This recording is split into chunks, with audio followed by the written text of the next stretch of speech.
My name is Paul Hodgins. I am leader of the council. I've been leader since the beginning of July. If any of you had anything to do with my predecessor, Lord True, he is retiring as a councillor, and I've taken over from him. Now, the first thing I have to do is point out, which I don't always remember, point out the fire exits. The fire exits are on either side, and the loos are around the corner and around the back, if you need those. But let me welcome you tonight. Just in case anybody asks, it's not impacting anybody in this room, but we normally broadcast this on Facebook as well. And this room is so well soundproofed that Wi-Fi doesn't work in here, so we're not able to broadcast tonight. But we are recording it, and it will go out afterwards. In case you are that excited about it, you can watch it or recommend to other people. Now, let me kick off just by introducing the people that we've got here. We have a number of officers that were here listening to your questions.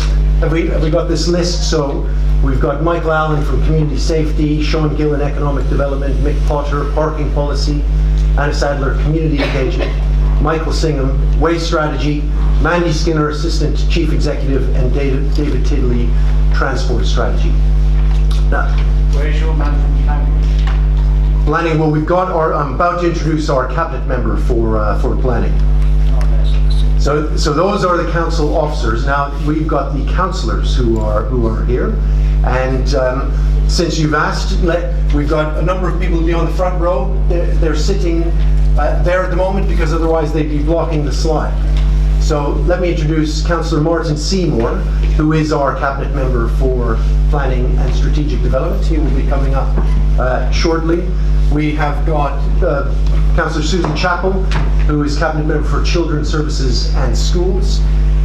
We've got Pamela Fleming, Pamela, who is deputy leader, cabinet member for Environment, Business and Community. And then we've got Councillor Peter Bucklow. There he's standing on the side. Cabinet member for Highways and Street Scene, and you will be hearing a lot from Peter tonight, judging by the questions. We've also got local ward councillors here, and other cabinet members. So we've got Councillor Mark Boyle, who is a councillor for Folwell and Hampton Hill, but also is our cabinet member for housing, public safety, community safety, and housing. Public health. Public health. Sorry, everyone's got long titles. Trying to remember everyone. I see Councillor Martin Ellengorn over there, one of our Teddington councillors. Councillor Locke, Hampton Wick. We've got Councillor David Lynette, who's a cabinet member for culture and sports and the arts. I saw Councillor Tony Arbour here for Hampton Wick, and also Councillor Gareth Evans. Councillor Jonathan Cardy, also from Folwell and Hampton Hill, was there. And I know that there are other people in the room, but formally those are the councillors and the officers. If I've missed anyone, please let me know. Okay. So tonight is, if anyone went to our last one, which was in Teddington, it combined Hampton Wick and Teddington question time. And the purpose of this is twofold. One is, we think, as tough as that may get for some of us up here, that you should have the opportunity to raise issues and to question us and to hold us to account, the cabinet at the council. The other purpose of this is that it's very valuable for us. As much as we represent the borough, nobody knows your areas better than you. So it is very valuable for us not only to have the issues raised, but to have that discussion about not only what's happening at the moment, but what you would like to see happen with these issues. So it is valuable for us. Now, what I'd like to do is just take a few minutes to set the context, and then we will get into your pre-submitted questions. And once we get through the pre-submitted questions, we'll have a period of open questions when you can raise anything you like. But this whole process started back in 2010 with a thing that we call village planning, which is very much focused on involving residents in having their say on what happens in their local villages and their local communities. So if people remember back that far, we started it off by an all-in-one survey that went out all across the borough asking you about your priorities. And of course, the natural things came back as a result of that. In Hampton Wick, the top priorities, as you'd expect, were local parks and open spaces, the level of crime and antisocial behavior, public transport, library services, shopping in your local high street. Those are the top ones. Other ones came up. In Teddington, a little bit different, but a lot of overlap. Local parks and open spaces, shopping and high street, level of crime and antisocial behavior, public transport, education in schools came into that. It would have been just probably below that in Hampton Wick, and library services are the things that came out as the top priorities. Now, if we move to the next slide, so what that did was then inform the development of a thing that we call village plans, which is putting those priorities and the vision that you told us you had for your local areas into a document called village planning documents. And there's a village planning document for Hampton Wick, there's a village planning document for Teddington. And these are live documents. You can see them online, but they are live discussions that we have with you about the priorities that we use to inform our activities. Now, as part of that, you also said, and residents across the borough said, they wanted more formal involvement in, say, particularly in planning that comes forward, and this to inform those planning decisions. So they also went into creating, which is not a very exciting title, but something called SPDs or special planning documents that formally are used in each area to inform planning. Now, the SPDs for Hampton Wick and Teddington were adopted in just recently in 2017. They take a while to develop, and they are now used in the planning consideration. So any applications that come in use the SPD, strategic planning document. Supplementary, sorry, you're yes. Lowest tier. You're right, supplementary, trying to get, yes, all the acronyms right, even difficult for me. So we've got the SPDs now in June 2017, and they sit alongside, they're part of that planning process and sit alongside the live village plans. And that was phase 2. So just to feedback, your vision in the village plans for Hampton Wick will retain its sense of identity as a mixed community, derived from its role as a historic settlement by the River Thames, and its residential areas offering largely family housing. Its centre will thrive and be attractive with a mix of retail and other facilities, and its residential areas, open spaces, and public realm, including pedestrian links, will be maintained and enhanced. So that's a very high level vision, but it goes to drive the lower level activities.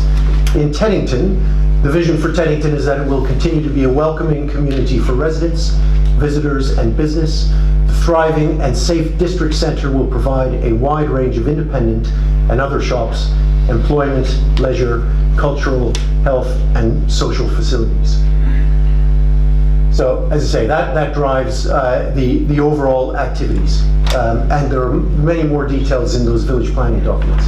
Now, the current phase, what we call phase 3, the initial phases were very much about the physical part of our areas. We want to get much more now into the community element, those community groups that are out there helping to bring those together, make sure that everybody is aware of the community facilities and groups that we've got. So phase 3 will be much more about identifying the assets that we've got as community, both physical and groups, and trying to enhance that, and helping people to get involved and know what is available in their community, and helping us to understand where the gaps are so that we can be working together to fill those gaps. Now, there are a few items that they will come up tonight that I just want to make sure that that people know about. Obviously, people know about the former Imperial College private ground, Utney Park Road. There's a planning application that was submitted in January. Many of you will know the history around that. That is being assessed within the council. Ultimately, it goes to planning committee. So there are many councillors who can't give a view on that because ultimately they will be decided, and we are the planning authority. I've made my views known in the past, and you can ask about that. But it is a involved planning application with many elements to it. And as I say, it's currently going through the validation process, and you will hear when it comes out for to go to committee. But please, if you care about that and are impacted by that, be inputting your views on that. So the application will be publicized. There will be notices, press release, letter drop to neighbors. There will be a 21-day consultation period, and it does take a few months in order for it to be determined and come back to planning committee. Another thing I want you to be aware about is what we call the Village Planning Fund. Now, there's a lot of development happening in the borough. There's a lot of development happening across London, and that is an issue in and of itself that I'd very much like to discuss tonight. But as part of that, there are funds that become available called the Community Infrastructure Levy. And we have made part of the money that comes into it. Normally, in the past, that would come into the council, and that would go into investment that we'd be talking together about, but there'd be no formal mechanism for you to say what you wanted specifically to happen with part of that funds. So 15% of the Community Infrastructure Levy goes to what we call the Neighbourhood Community Infrastructure Levy, where proposals can come forward. They go out to vote into the community. It's not a binding vote, but it helps inform where we can make decisions. And then we make decisions. Now, we've just had the first round of that. And the amount that goes into that pot is purely determined by the amount of development and the Community Infrastructure Levy that happens. So every round that comes out, and over time, there will be different amounts, but that's how it's determined. Now, we do it in clusters. So Hampton Hill, Hampton Wick, and Teddington are all clustered together, bringing together that pot. In the first round, it was a rather small amount, which reflected the development that had happened just at that time of 13,808. And there was one winning bid for almost all of that, which was the Landmark Arts Centre Woodland Entrance Transformation Project. But you say that was voted on by the community. The next round is about to open in a few days. So on February 5th, the next round will come out. We'll invite proposals to come forward, and then it'll come back to you for a vote. And we'll put publicity out about it, but there's also more information on it in the Village Planning Fund part of the website. Okay? And then finally, there are various ways for people to stay informed. We've got village pages on our website, both for Hampton Wick and Teddington. You can find them in the My Richmond section when you go to the website. We're on Facebook. There is a village newsletter which is going out to about 70 or 80,000 people, email addresses a week at the moment. And if you're not on it, I would encourage you to get on it. We don't make it too long, but just weekly information about things that are happening. You can sign up to it on our website at Village News, and we've got a community links team and a community links part of the website. So I think that's coming back, and the final person that I have to introduce now is our chair, who will take over the question side, which is Kathy Maker, who is a Teddington resident and involved in rules and involved in the local community. Okay, thank you. We will come up.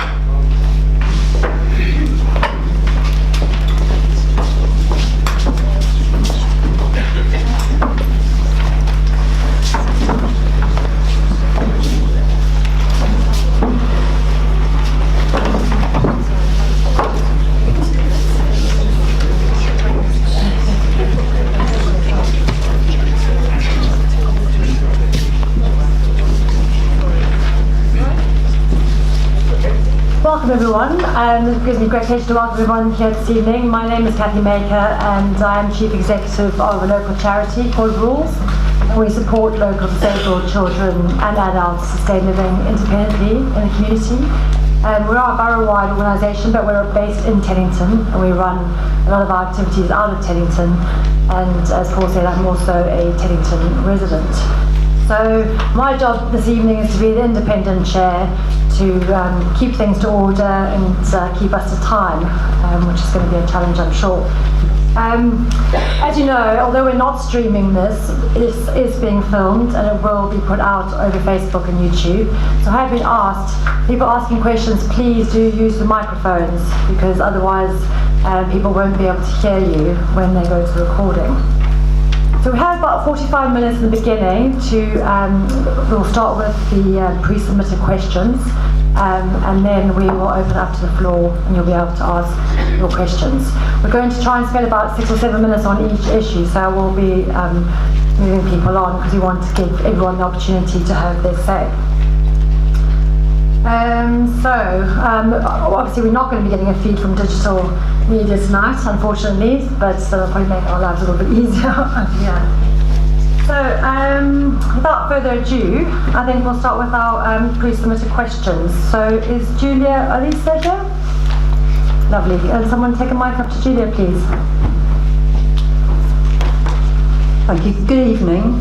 I've been a resident of Hampton Wick since 1983, and I'm going to talk about rubbish. As you know, residents of Richmond use the waste disposal centre in Kew. If you live in Hampton Wick, there's a long way to drive, and we're adding to road congestion and pollution when we have to go over there. Is there no way that local councils could get together and allow people to use the nearest waste disposal centre? So we could go to Kingston, for instance. Thank you.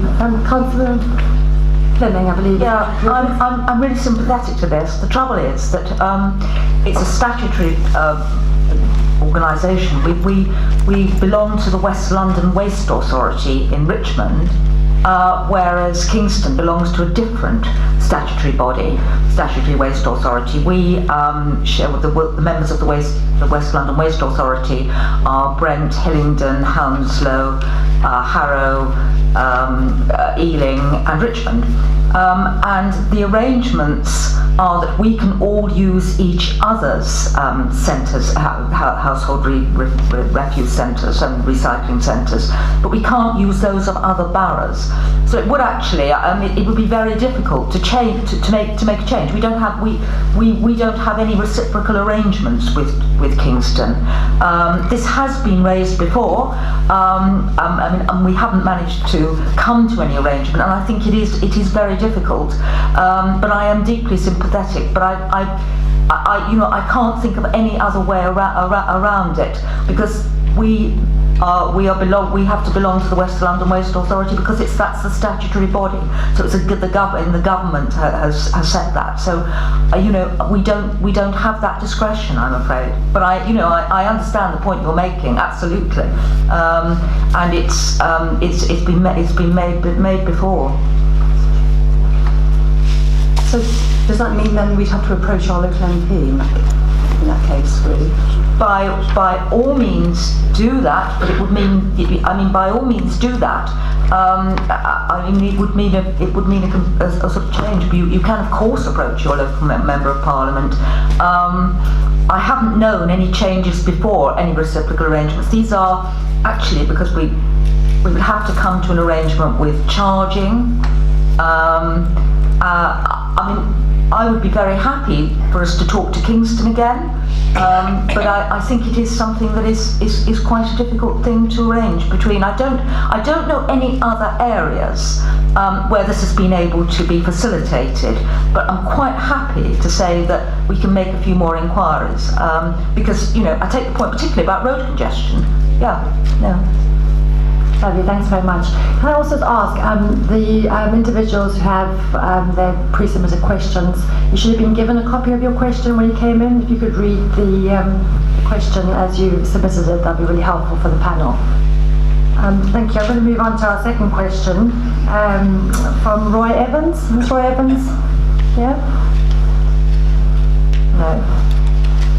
Okay. What we are going to do this evening is anyone who has pre-submitted a question will get a written answer to their question. But we're going to leave them for now, and if we have time, we'll come back to them because we want to sort of focus on the people in the room who might have questions. So is Nick Bayliss here? Lovely. Can we give him?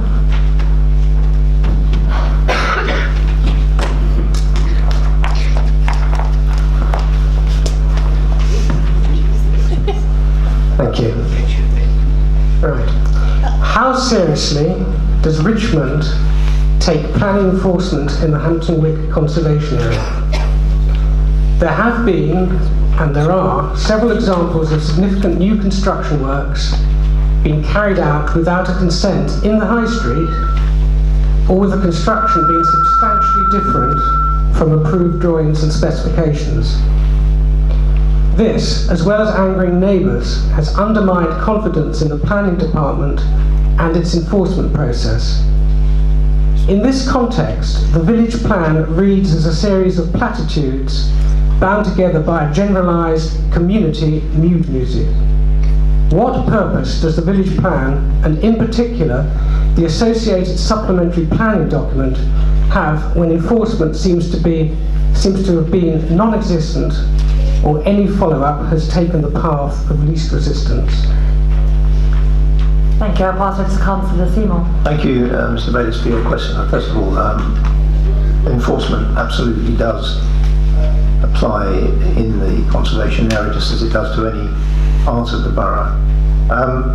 Where reports of breaches are reported, the council follows them up in every single case, and the team at any one time are dealing with about 400 reported breaches. Of those, about 60% turn out to be actual breaches, and the others are either things which are permitted development, or they have the planning permission to go ahead. Now, you haven't mentioned specific cases. If you have any particular ones in mind, do let me know about those afterwards. But any building works that do turn out to be a breach, we also have to consider under national legislation whether there's any harm done by the breach. So of the 40% which turn out to be a breach of one sort or another, you do need to consider whether that breach has actually caused any harm. Where it does, we have followed up on it. We have asked building works to be returned to what they were before. We've taken out prosecutions and so forth. But if you want to afterwards let me have any specific cases, I can find out what the situation is for each of those individually. Those various cases have been taken up with the planning department and in some cases with local councillors who have been helpful. But nevertheless, because this breaching seems to happen fairly frequently, there is a general lowering of the quality of what is getting built in Hampton Wick, and it's very easy, you see this in other cities, for there to be a general degradation as a result. And I'd also say that when you report a breach, you get a whole answer to your various questions.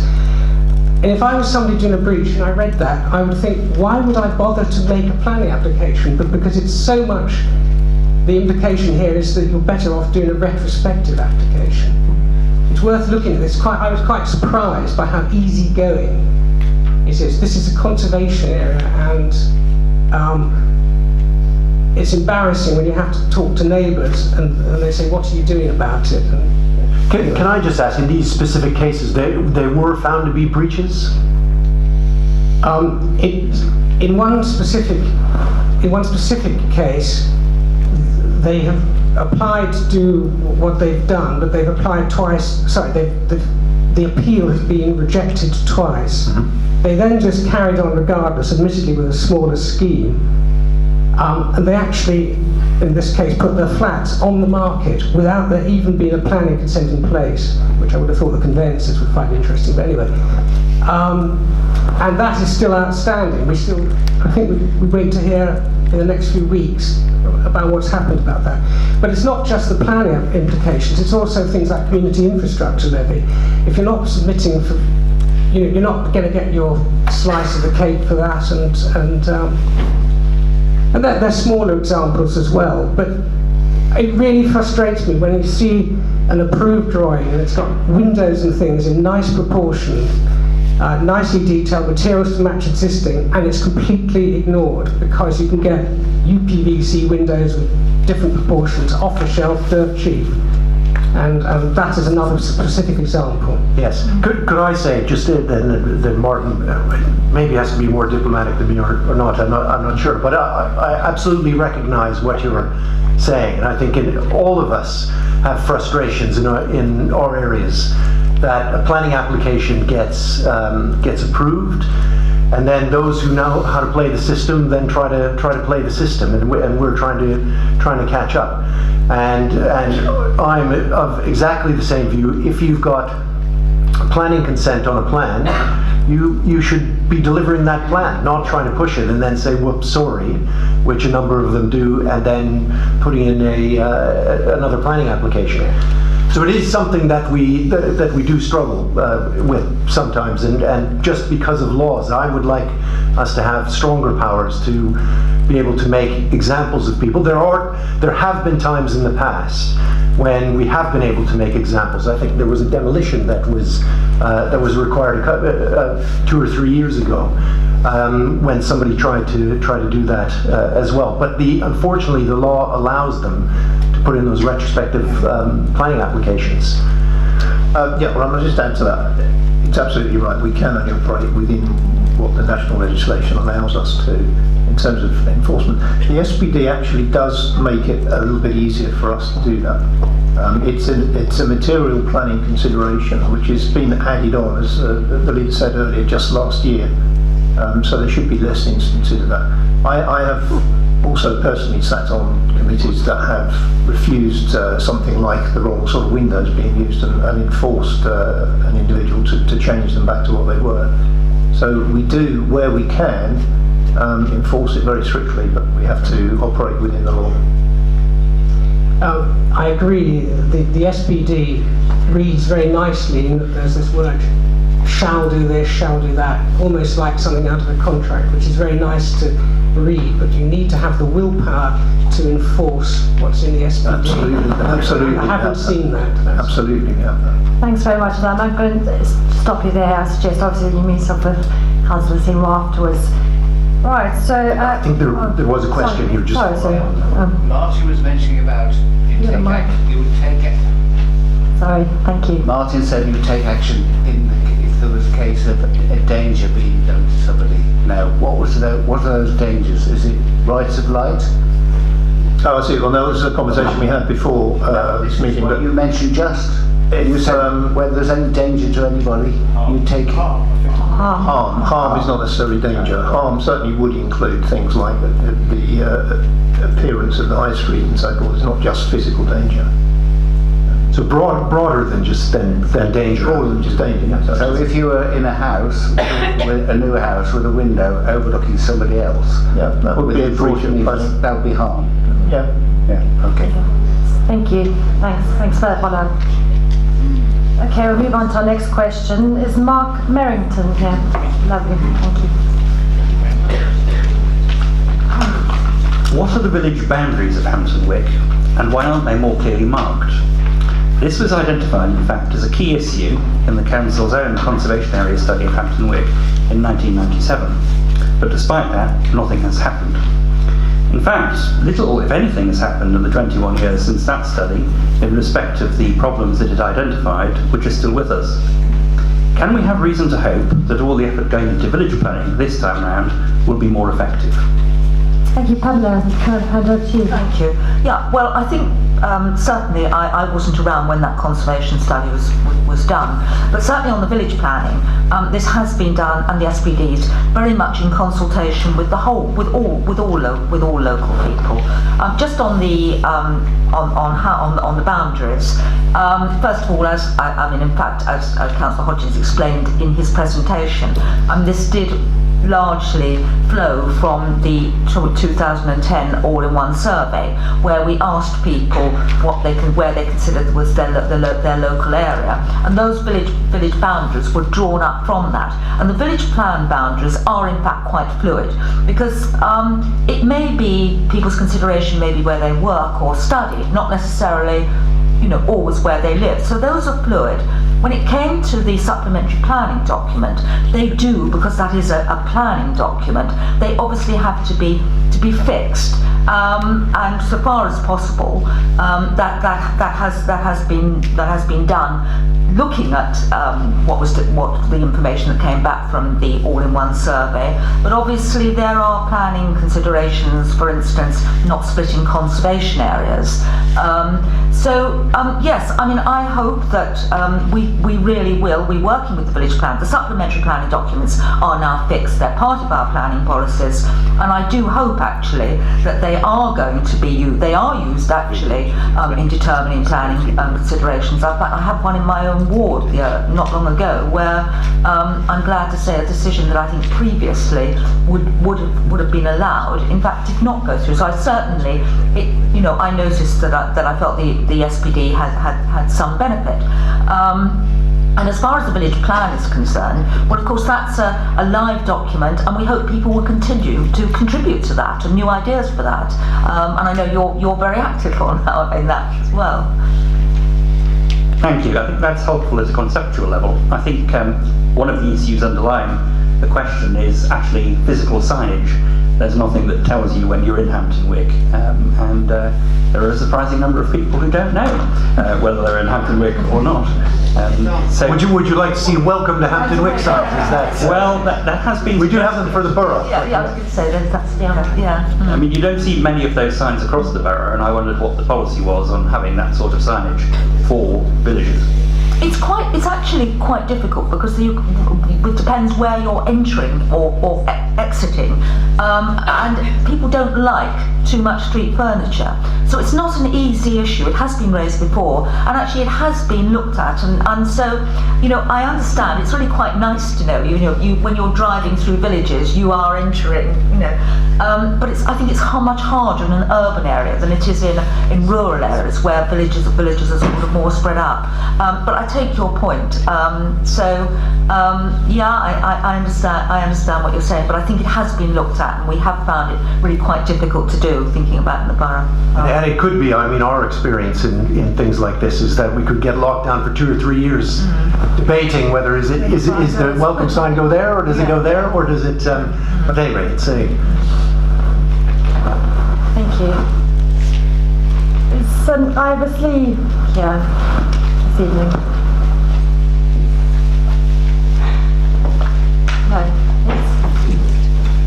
No, I can't tell. Is Ivor here? No. Okay.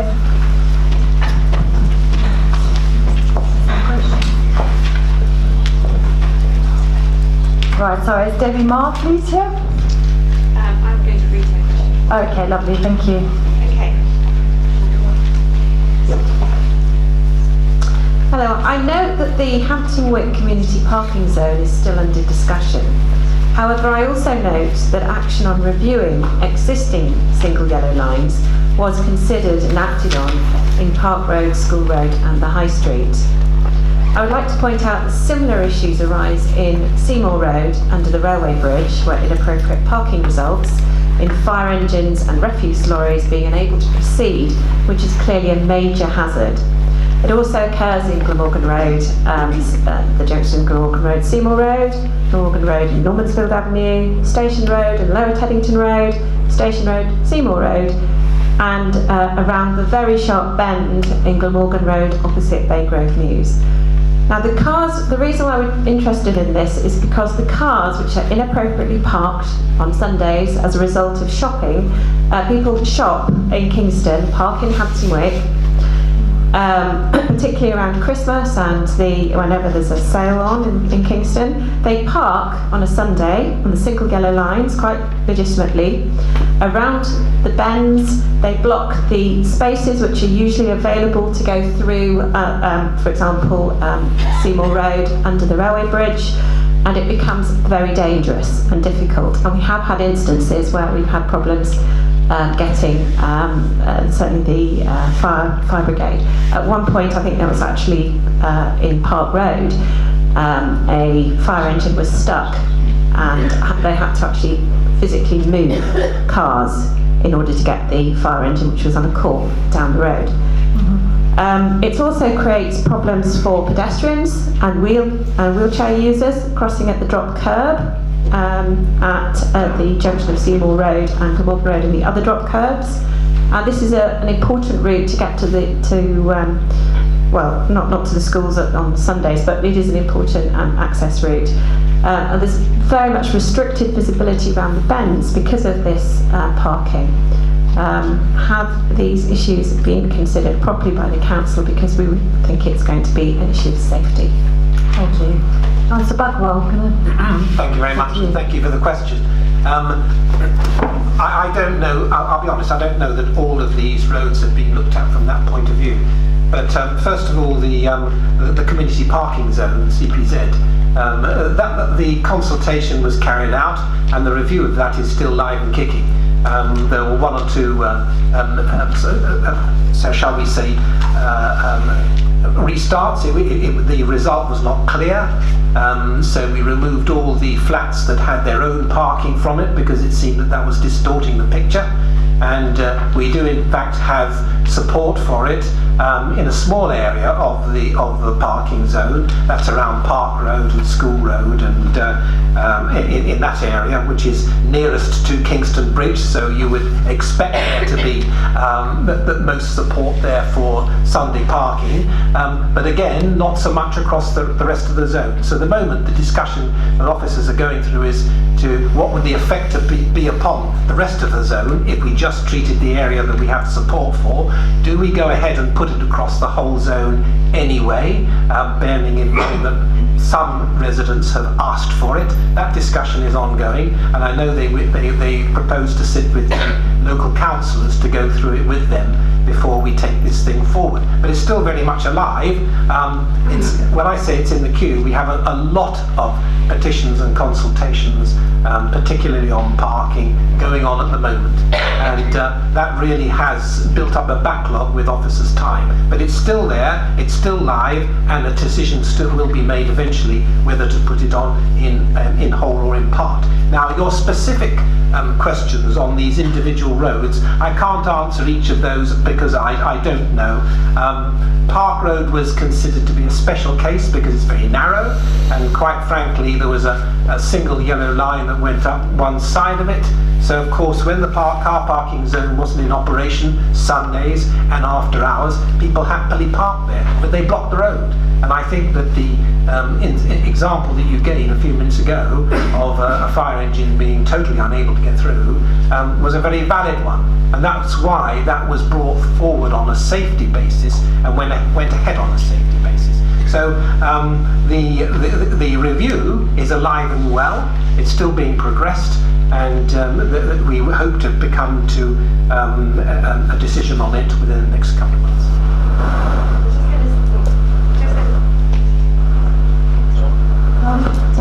I was going to say, so is it just a question of waiting for an accident to happen? Because I know that particularly if you do act on those three roads, it's going to have pushback. So our roads are going to be even more busy. And speaking as somebody who actually lives on Glamorgan Road, it is a matter of time before somebody dies round that bend when you've got double parking all the way around the bend. You then get a road where there's only room for one. It's also a cut through because people avoid going down the high street. They go down that road and then go to the lower Teddington road when there's a queue into Kingston from Teddington quite often. So they'll use us as a cut through to get to the lower Teddington road and sort of cut through the traffic a bit. So it will be a matter of time before somebody has an accident. I have seen accidents on the lower Teddington road because of this. Yes, the point you make is a good one. No, we don't wait for accidents to happen, we do try and anticipate. The point that you make of the effect of part of the zone becoming 7 days, the effect upon that of the rest of the zone is one of the major considerations that's being addressed by officers at the moment. Because I think one of the reasons why Hampton Wick has been affected is quite a few years ago now, Kingston took the decision to end Sunday parking, and therefore people then moved out and moved into Hampton Wick because obviously Richmond doesn't have that parking on Sundays, and our shops are really open. Actually, stopping there because there's actually a relating question. I don't know if Annie Murray is here. Because your question is about parking restrictions, so I think it's quite good to move on to parking question. Well, I come at it in a slightly different angle. I'd like to ask about the current and any proposed parking restrictions in and around Hampton Wick, maybe more specifically around the High Street. I suppose as a fairly new resident, it strikes me that they can only destroy the current fragile community that is the Hampton Wick village. And we'll have no one prepared to invest in retail that is of any real use to locals. Yes, parking zones are always controversial, and it's always difficult, and you can argue the pros and cons of them. As for their effect upon Hampton Wick, from the point of view of affecting retail, we do of course have the Richmond card, which I'll ask my colleague Pamela Fleming to talk to you a little bit about, which allows half-hour parking in the CPZ zones.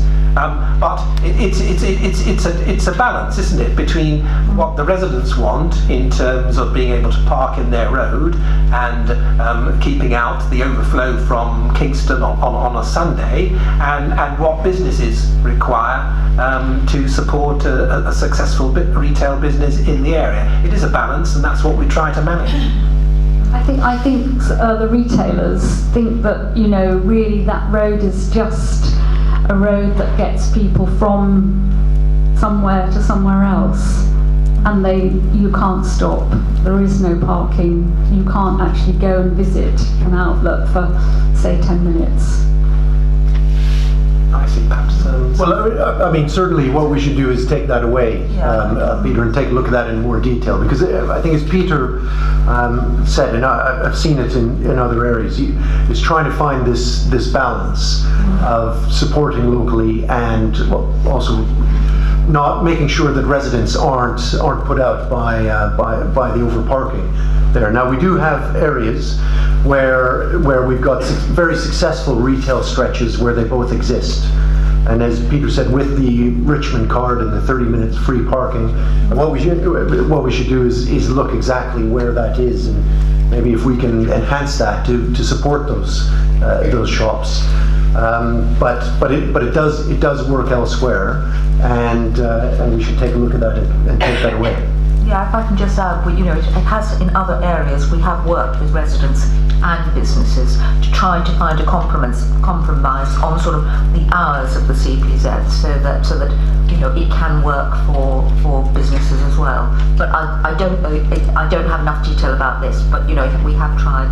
So we'll take it away. We'll have a look at it. Thank you. Good. Thank you for raising. I think parking everywhere in the borough is quite tricky, is it not? We have a question from the floor. Can someone take a mic up there?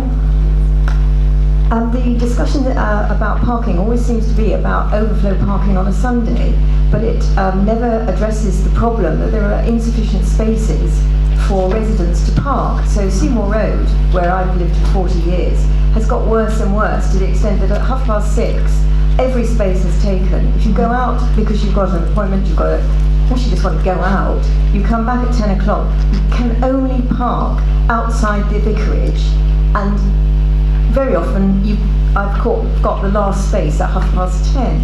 So people coming back at 11 o'clock, say, on a weeknight, have to park in another road. Now, the top end of Seymour Road, nearest the High Street, it's not possible for some of those houses to actually park in their front garden, for the residents to park in their front garden, because the garden is above the level of the pavement by some significant amount in my case.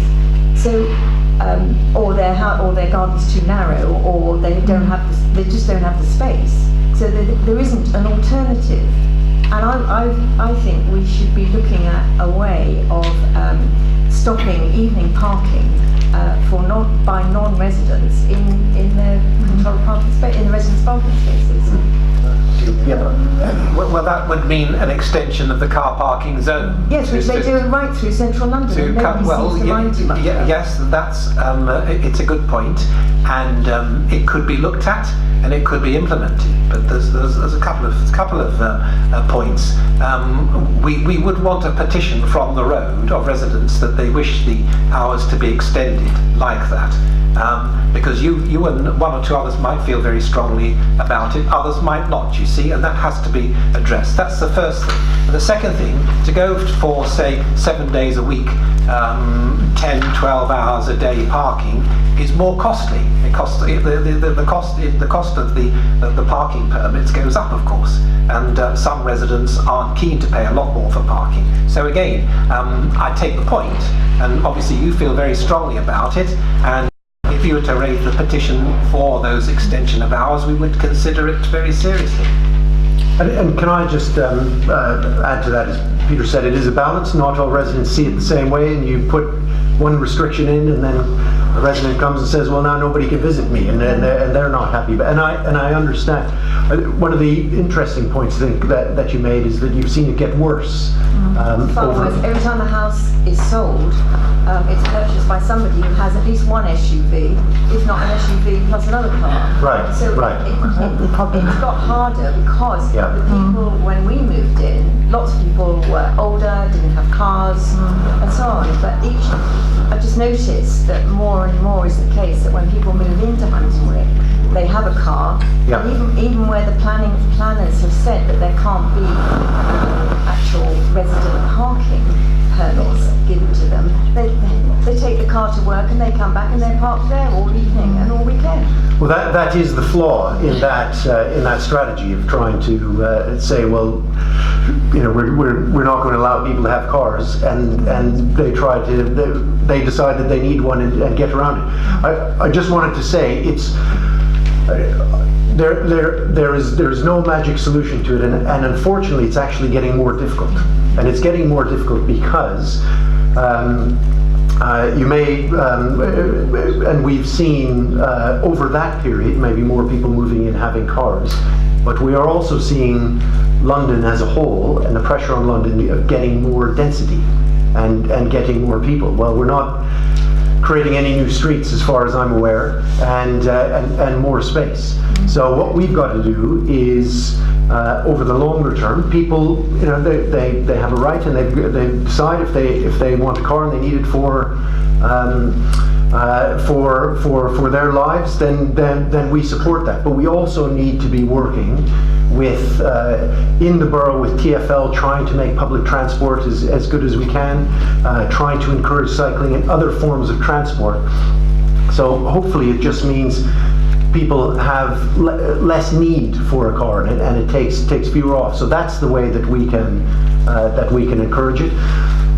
Hopefully, the longer term with technology, people won't need to be owning as many cars, but that's not an immediate thing. It's not in my life. But I'm just saying it is a challenge that we're balancing. Is not going to get any easier. Parking's all. That's probably why we've elected you to sort it out. Right. Well, we are taking measures to try to improve that, but as I say, there's no, I can't promise a magic solution. Right, thanks very much. We're going to move a little bit away from parking, but not that far away because we're moving to pavements. So Stephen Mark, please. Yeah? He isn't. Someone said they were going to read. Right. Is someone reading us? Okay. I will actually move us on from that. Okay, well, shall we leave it and let's see what, because we have spent quite a lot of time talking about parking, so shall we move on and we can come back to it. So, is Gavin Prince? Yeah. No? Okay, is Fraser Wilson? Lovely, thank you. Can we get a mic to Fraser, please?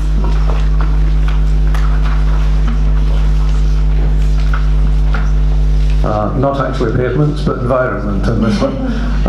Why hasn't Hampton Wick been allotted any trees, despite multiple requests from the Hampton Wick Association Trees Subcommittee, and despite other borough communities, villages seemingly getting them? Well, Hampton Wick had told 18 new trees last year. Well, this is what our tree officer says, and I will, I will back this up. I will ask him for the roads and where they were planted. But that's and surveying's actually currently taking place for increased tree for more trees this year. And if you've got suggestions for locations, we'd be very happy to have them. Because of course it is our policy to not only sustain the number of trees, but to increase them. So if you say there weren't 17 planted last year, all I can honestly say is I have to go back to the tree officer to ask for the roads. We'll get the exact GPS location of them. Thank you. If you could let the Hampton Wick Association know, that would be very helpful. And if you and the Hampton Wick Association can let us know if you've got ideas for tree planting for this season, we'll certainly take that up. Yeah. Thank you. Lovely, thank you. I'm going to move back to Stephen Marpy's question because I believe the gentleman at the front here is going to read this question. Oh, okay, sorry.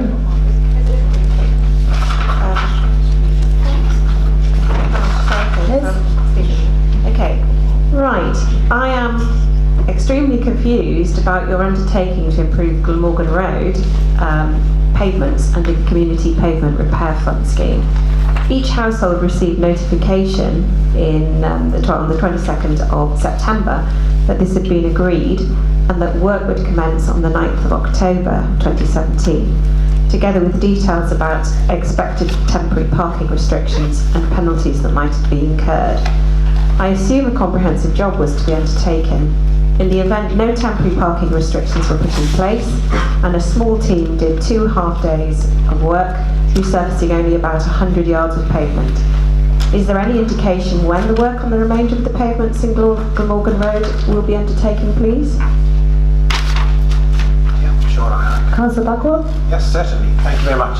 Yes, indeed, Glamorgan Road was successful in the Community Pavement Fund scheme, and certain repairs were undertaken. It doesn't mean to say that all of the foot paths will be taken up and relayed end to end. Basically, they will concentrate on the areas where there is damage, where there is subsidence, etc., and bring everything up to what the officers consider to be an acceptable level.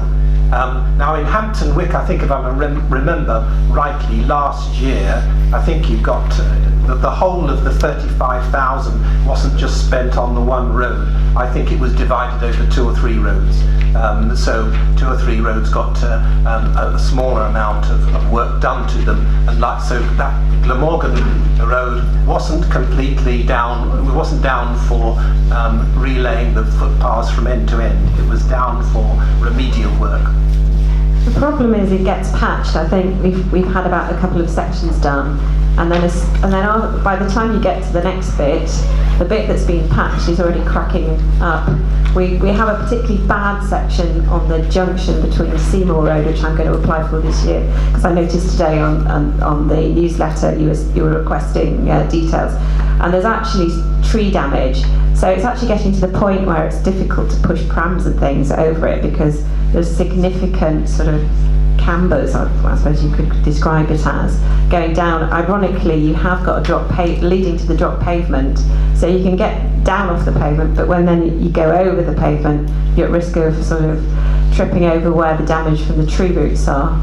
And then that leads into a section that's been repaired, and then there's a series of sort of like areas of pavements that aren't done. So it seems a bit short term to do an area and then abandon it. But Well, what I'll do is I'll come and have a look at it. I think that's the best thing. Some of the pavement repairs across the borough have been done superbly, and a very good result indeed. Obviously, you're not satisfied with what's being done in your road, so I'll come and have a look at it, and we'll see what we can do. Excuse me, the reality is that we haven't got a proper pavement. It's not paved, it's just tarmacked.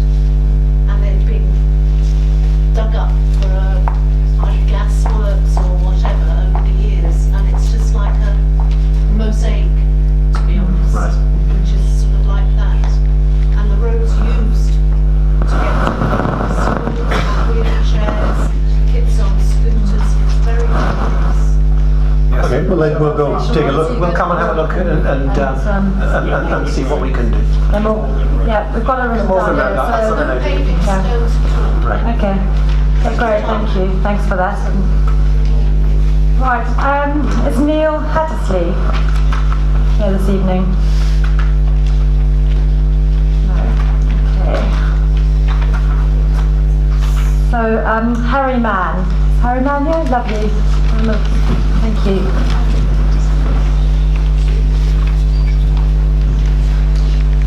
While of course respecting the planning process, can the council please confirm their commitment to preserve the green spaces in Hampton Wick and Teddington, in particular the need to preserve in their entirety the playing fields in Utley Park Road?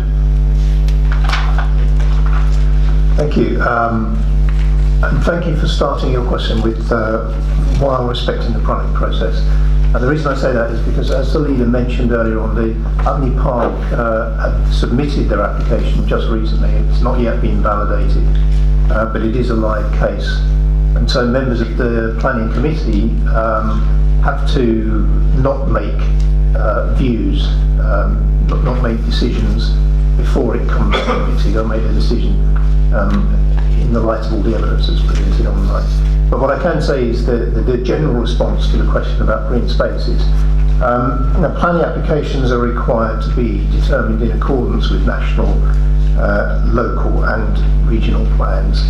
And our development plan and emerging local plan both have policies which seek to protect and retain open space in predominantly open use. On exceptional cases, small-scale structures may be acceptable if they don't harm the character and openness of the open space. You can have a view on whether 107 apartments is a small-scale structure. I can't at the moment. In addition, the council, through the local planning review, are seeking to introduce local green space designations in line with national policy. Managing development within a local green space should be consistent with the policy for Greenbelt. Developments which harm the qualities of such designations would be inappropriate and only acceptable in very special circumstances where the benefits can be demonstrated to significantly outweigh the harm. In terms of other open land of townscape importance, where a comprehensive approach to redevelopment can be taken, such as on major schemes or regeneration proposals for social, community or educational use, it may be acceptable to redistribute the open land within the site, provided the new open area is equivalent or improved in terms of size on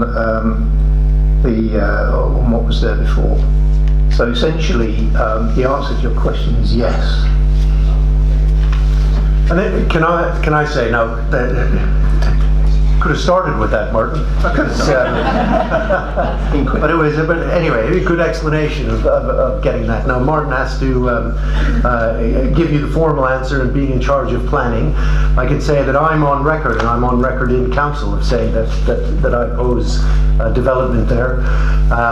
Before becoming leader, I was in charge of children's services in schools, and of course that was an area that was under discussion for a new school, let's say. And Imperial College, there was opposition to that. Imperial College didn't sell it to them. I'm certainly opposed if we're not even going to use it for a school to be keeping it open, because I know that is one of the few open spaces in that area. So it's very important. And we've got a complex set of pressures, meaning that we want to preserve these open spaces. The mayor has recently come out with his London plan, and in that says that he wants to preserve open spaces. At the same time, he's saying you've got to add 8,000 more new homes in the borough over the next 10 years.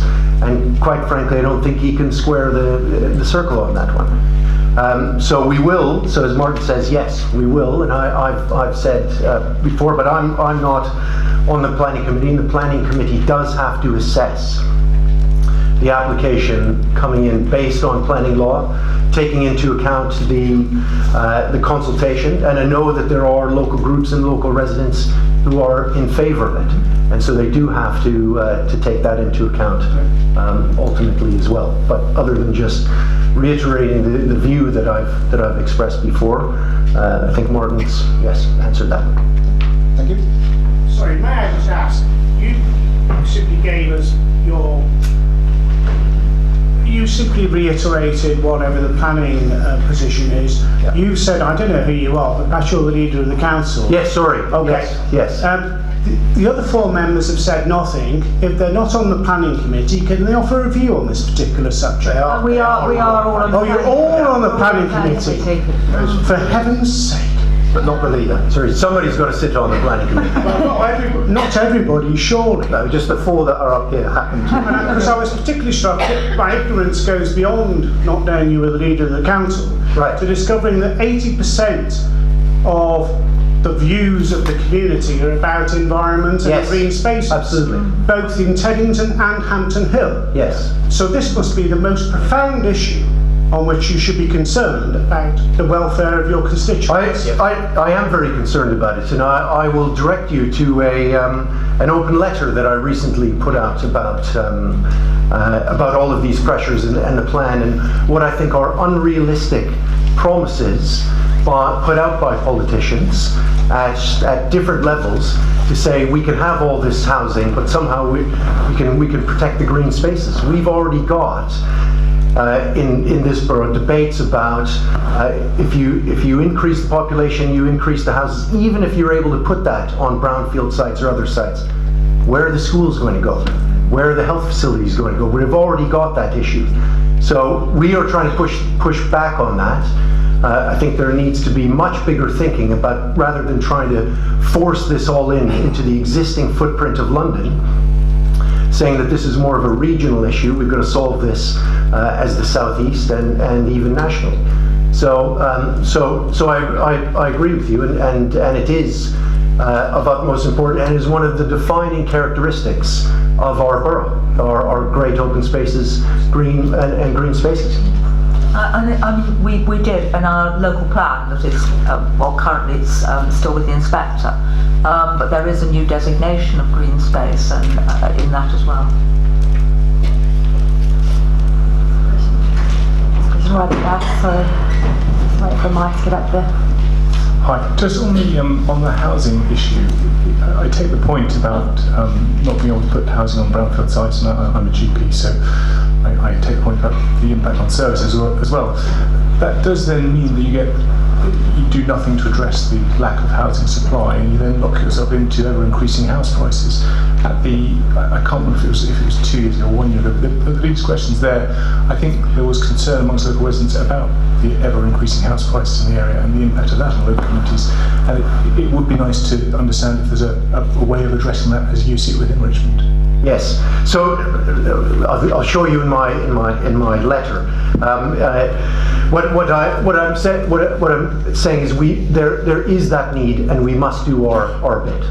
And there are opportunities for development within the borough. We've got very close to me. We've got and it's being debated, and it's taken a long time for residents to get to the point to understanding that need. But a very large brewery site that is being redeveloped. There are other opportunities. But what needs to happen is we need to recognize where those opportunities are. There needs to be more local control over that. We can't be NIMBYs and just say, yes, we know that housing is needed, just somewhere else, please. I mean, we do have to do our bit, and all development goes to help make houses more affordable. But what we need to make sure is that while we are planning that development, that we're also planning the transport. That we are planning where the schools might go, that we are looking, okay, if we need a certain level of housing, how much can we do here and preserve the character and keep this as a great place to live, but also replicate that elsewhere, not just have more and more density that we're going to look back on later and say that was too much and it was not done in the right way. So I think we can there is, over the next 10 years, an opportunity for a significant amount of development. I think the mayor's numbers go too far, and they're too biased towards small sites and infill. We can do it in a different way. But if we're creative and we find creative solutions for some of our transport issues as well, I think that can free up some land for more development, and we've got to be thinking about that. So there absolutely is a need. We've got this bubble, and we need to help young people in order to make sure that there are those homes. I just worry that the thinking is just too piecemeal, and there's a chase for overall numbers without the thinking about, well, what is the transport going to look like, and the investment in the schools, etc., and GP surgeries and health facilities. Thank you. We seem to need that letter. We'll have to repost that letter, I think, after this. I'd like to go now to Brian Holder. There you go.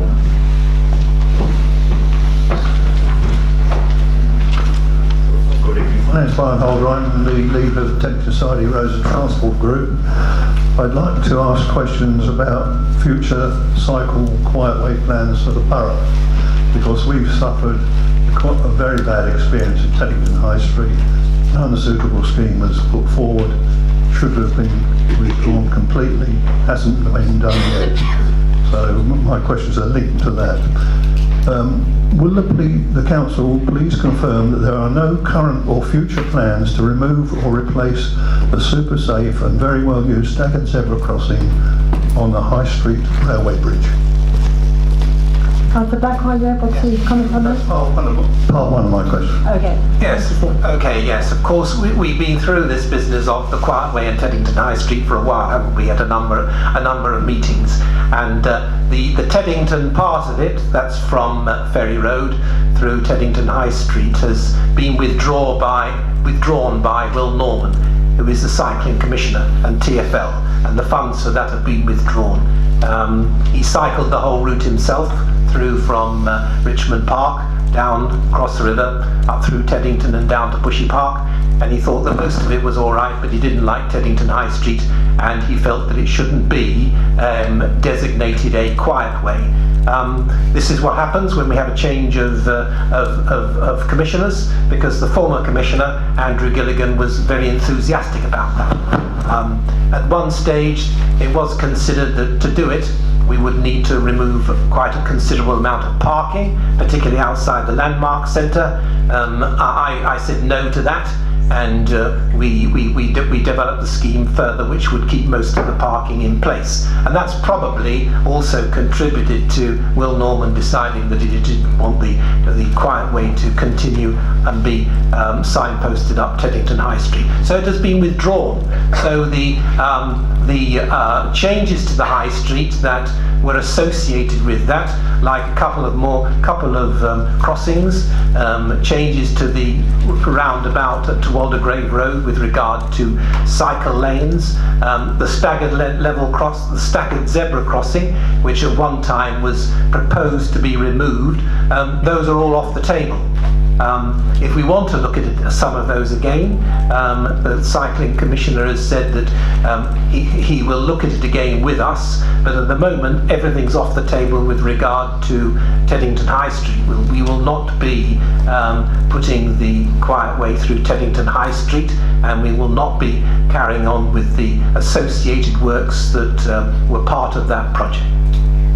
Well, that's very good news, and I hope it doesn't rise again. Now, the second part of the question, I think you've almost addressed it. The question is, will the council please provide full details of its further plans for Teddington High Street, which were mentioned, but details not disclosed at the Cycle Liaison Group meeting on the 9th of January?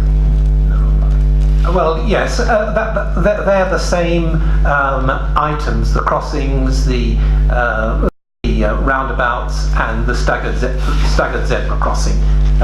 If we wanted to look at those again, the Cycling Commission did say that TfL would assist us to look at them again, but at the moment there are no plans to do so. Fine, okay, and I can assure you that if any of those are resurrected, then we would come and work with the people of Teddington to see whether they are still relevant. Right, now the third part of the question... I can't say that they will never be looked at again. Brian, I know you'd like me to say never, never, ever, but there are no plans to do so at the moment. Fine. Okay, and the third part is, will the council be using the village plan system to ensure that all local residents and businesses are fully notified about and consulted on all proposed future cycle quietway schemes in the borough? Certainly we will look at using the village planning system, but I know that the consultations that were carried out, a lot of people were very unhappy about them. They felt that they weren't properly informed, they didn't receive the letters, businesses felt that they hadn't been addressed properly. I know there was a lot of unhappiness. This is the consultation that took place 14 months ago. We had 2 goes at it because with the feedback we were getting, we extended it and put out more leaflets, etc. I know that the views that you have expressed through the Teddington Society basically said that you felt that the consultation was not done thoroughly enough. So in future, when we consult on things, we will have to address those points. So there's no possibility of a repeat of the secret cycle ride that took place when we had the outsiders designing what was going to be put in Teddington High Street without any input at all from any business or any resident of Teddington. Well, I know you mentioned the secret cycle ride. There was no real secret cycle ride. It was just a group of officers and a councillor cycled the proposed route to see if it was feasible. I know you say conspiracy and secret cycle ride. It was no secret cycle ride. It was just part of the process of developing a scheme. I could not say again that officers and councillors will not get together to cycle through parts of our borough. I cannot say that will never happen again. Well, we did have little people from outside the borough also included, so there was no invitation to any shopkeeper or any Teddington resident to join that cycle ride. So I think that there were a couple of cyclists from Sustrans who were doing the design work. I believe that they were included on that ride as well. Well, I think we've probably learned a lesson. The next time, if it's ever repeated, then we'll make sure that Brian, you're included, and maybe a few the other members of your system. Well, look, I just want to back up what Peter said. There will be times when people need to go out and just have a look in order to form ideas. So we can't promise that it's going to be broadcast every time somebody needs to go on a cycle ride for that. But I certainly think the message about making sure that everybody's involved and consulted and have the opportunity to speak needs to be there. Can we hand over another question? I've got a second question. certainly. I think it's about your fault. It would be reassuring to know that somebody with some local knowledge was included in any cycle trip next time, because in Teddington there are quite a lot of backstreet routes that would have been very useful to have been developed, and if there is anything considered in the future, I would like to think that at least one of the routes going over the South Railway Bridge could be addressed, because that's used by a lot of local families to take kids to school, and it gets very congested in the morning and the afternoons when a lot of children are trying to cycle to school, and that could very easily be part of a wider network, but it wasn't even on the table or even considered, possibly because there was no local knowledge. There has been a campaign for over 20 years to get that bridge looked at. It's very narrow and steep, and there's no cycle provision. It would mean working presumably with Network Rail, but possibly, I don't know if any plan could be put forward that wasn't part of the TfL scheme, but possibly through the Local Infrastructure Fund might be able to address that. But it is something that local families who are on the Bushy Park side of the town would find enormously useful to connect with the schools which are on the other side, such as Collis and Teddington School.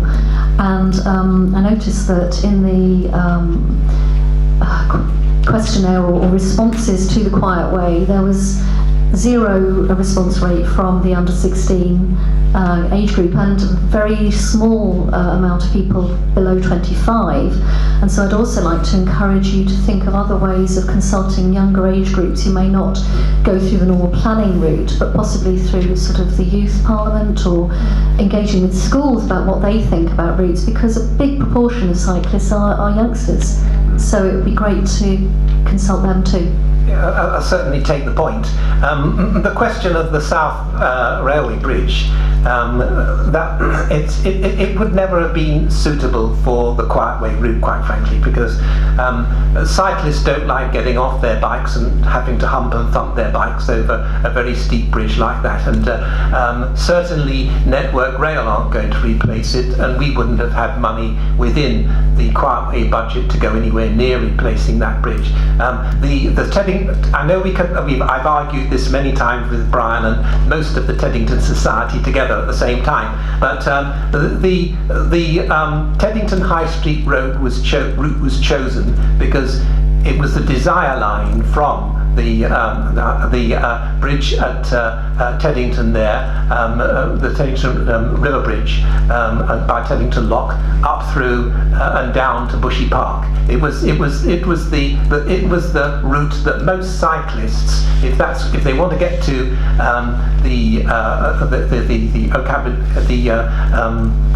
the entrance to Bushy Park, at the bottom of Park Road there, it was the route that most of them would take, and that's why it was chosen. I would have loved for them to have been a bridge over the railway somewhere that could have coped with a cycle route, so that cyclists didn't have to dismount. That would have solved all our problems. But the railway is a barrier, and getting over it was one of the reasons why the Teddington High Street route was chosen. But I take your point, and I certainly take your point about involving younger cyclists on the identification of some of these routes. I don't know to what extent their voice was included, and I don't suppose it was. Can we just take there's one last question from the floor. Comment, sorry. Do I need a microphone? Yes. I think you do. I've got very quiet. Very modest. Very modest. I've got a lot to be modest about. Councillor Martin Engle, just a comment really on this, and just to say that I wasn't on the secret cycle ride, because last time I cycled was when I was 50 and my bicycle collapsed under me, the wheels went square, and that was the end of the process. Now, at the very start of all this, Councillor Knight and I made the very suggestion that the route Quiet Way should go down the back streets and over the new Southern Railway Bridge. Sorry, have you heard that? Over the Southern Railway Bridge. And we were told, roughly as Peter has said, A, the cyclists weren't interested in it, B, Mr. Gilligan and as the Commissioner was not interested in it, and C, it would use up all the budget to do this, because it's a hundreds of thousands of pounds project to rebuild that bridge. So that we did know the local scene, and Councillor Knight, when he went on the cycle ride, he was somebody who did know the local scene. But that's the situation, so we've had to look at the second best. This has been, and now it's been abandoned, but it has been a project where the Mayor has been Mayor and his Commissioner have been in the driving seat. And it's been slightly difficult for people as officers, because the consultants were appointed by the Mayor. It's been a joint operation, as now it's come to a rather strange end to the Ferry Road traffic lights. Thank you for that. Can I just add a point? It was mentioned by the lady in front of me that there are other cycle routes. We only have had since 2002 4 family cycle routes, which are basically identical to quiet ways through Teddington, going to different parts of Bushy Park. They should have been looked at on that cycle ride that took part. They only need to be signposted. Most of them are quite clearly marked. Bits of them have been marked. They've just done the roundabout at the end of Kingston Lane. It shows a shared cycle path there, which is part of one of the routes. There's another one by Holmesdale Road. They go to bridges over the railway bridge. The one by Bushy Park Road has a gully, so bikes can get over there. They can't slice up the gully, but they can push up. And the one in Linden Grove is completely flat. A good cyclist could cycle up those, but it is a footpath. Thank you. Can I just ask, there's a gentleman behind you with the stripy scarf. Best way to describe it. Can you just pass the mic up to...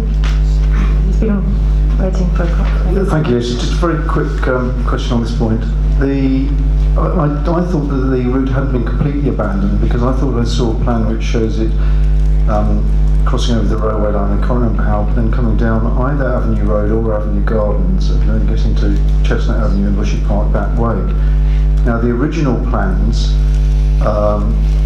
showed a choking down of the exit of Chestnut Avenue and a moving of the zebra crossing about 10 yards closer to Chestnut Avenue. That would mean to say that where you can get 2 cars out of exiting Chestnut Avenue, in other words, one going straight on into Avenue Gardens or turning right, and another one slipping past turning left, if you choke that down, that's not going to happen. So if any vehicle is there, standing there wanting to go straight on or to turn right, which takes quite a weight, no vehicle is going to be able to slip to the left.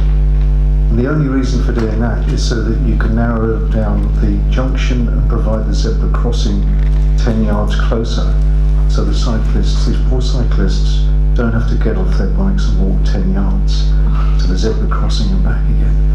Now, if the whole plan from the lock has gone, then that's fine. But if it hasn't, and it is still going to go through the back roads, then can you assure us that that junction is not going to be altered? Because it is going to create real problems, real traffic jams in Chestnut Avenue, which is very, very busy during commuting times. Thank you. Oh, well, I can answer that question. That part of the route, we would like to look at again. And as for the exit or the entrance to Bushy Park at Chestnut Avenue there were other reasons as well for narrowing it.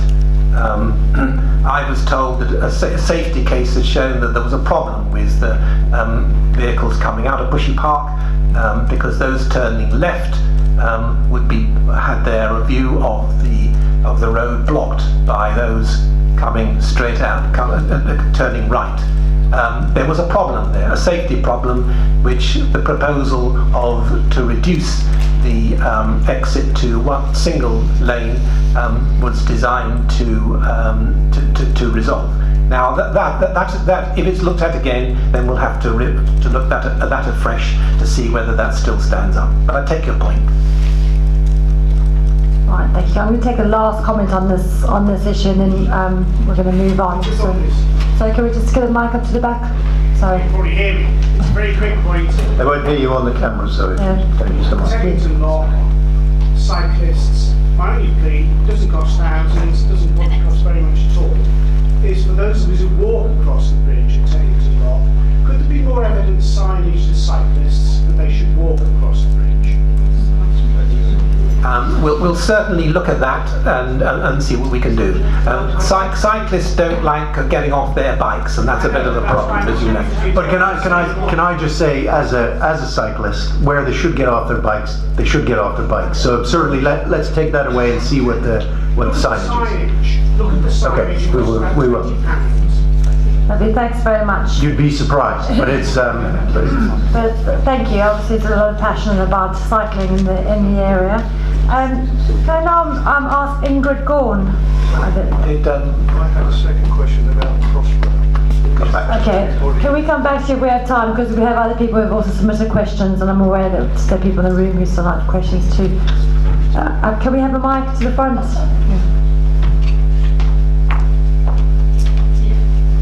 Hi there, I'm Ingrid Gorn and I'm a Hampton Wick resident, and many of you councillors will probably be cringing at my name because you've all had many emails from me over the years.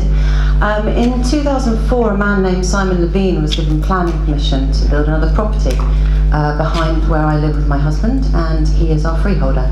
He did nothing until 2009. Within the 5-year period that he had to, he started the build.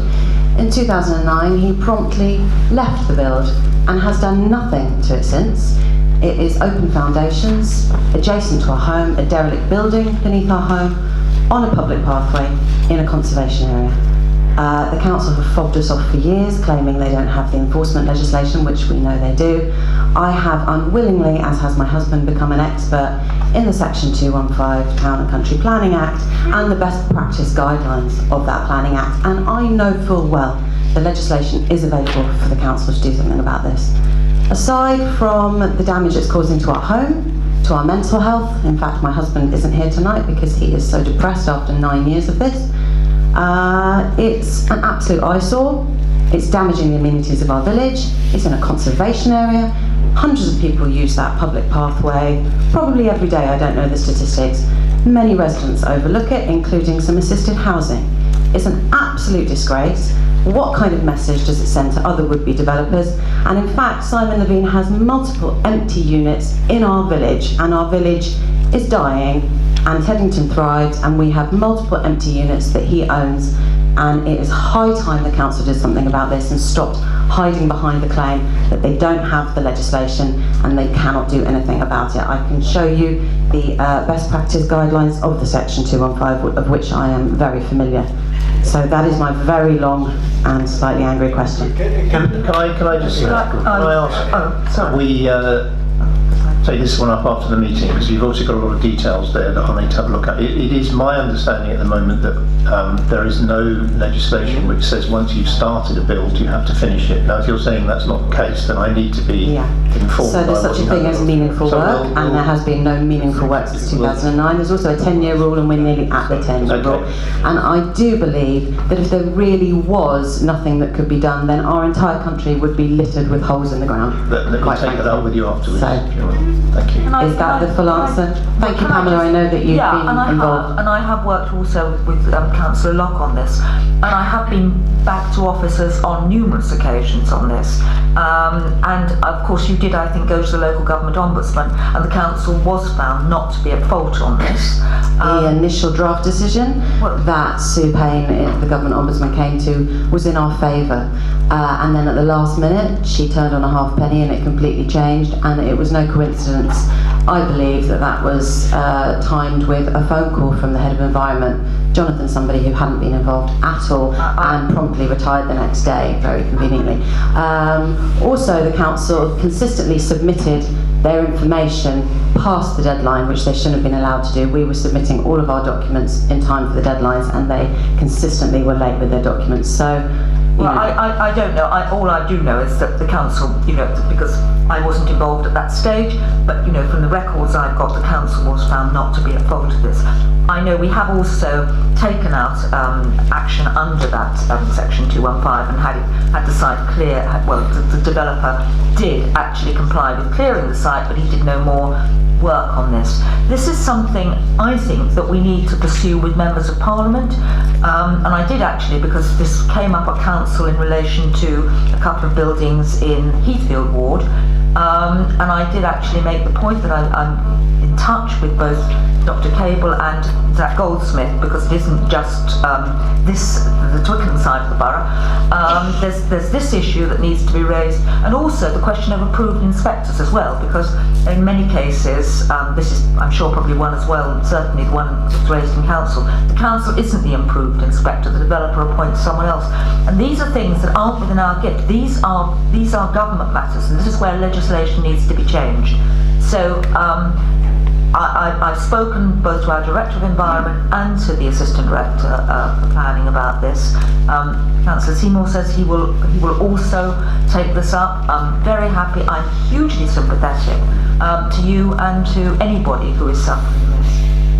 And can I just also add, I mean, this has been a certain topic of discussion, and I've talked to the Chief Executive about it, who's looked into it as well, and we've got to take advice. I'd certainly be interested in discussing more and your view on that, because I think there are a number of, a few areas where planning law seems to indicate we have to start by a certain date, but then it doesn't say when you've got to finish, and it can go on, and we don't have the powers that we would like to have. You've got pictures there. It's not acceptable. I understand exactly why you feel as you do, and let's continue. And we certainly want to help.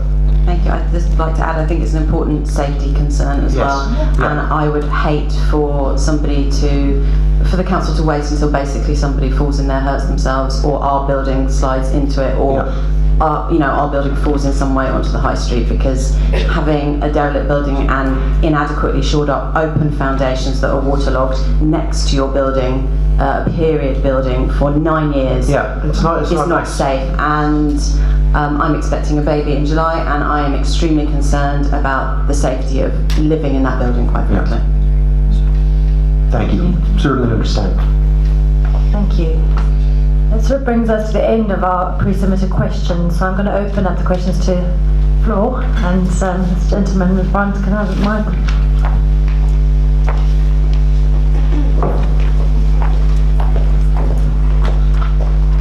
Good evening, everybody.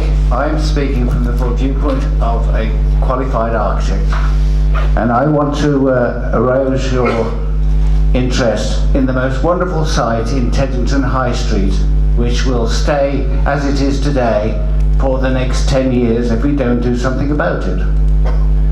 And the site is from 86 to 100, the High Street. Does anybody know the site? Yes. And what is it, if you know the site?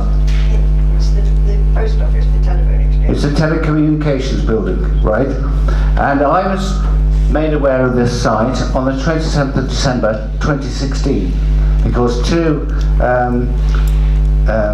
council workers with visible jackets secretly put up a notice on a lamppost above head height and waited for people to make their comments to the council.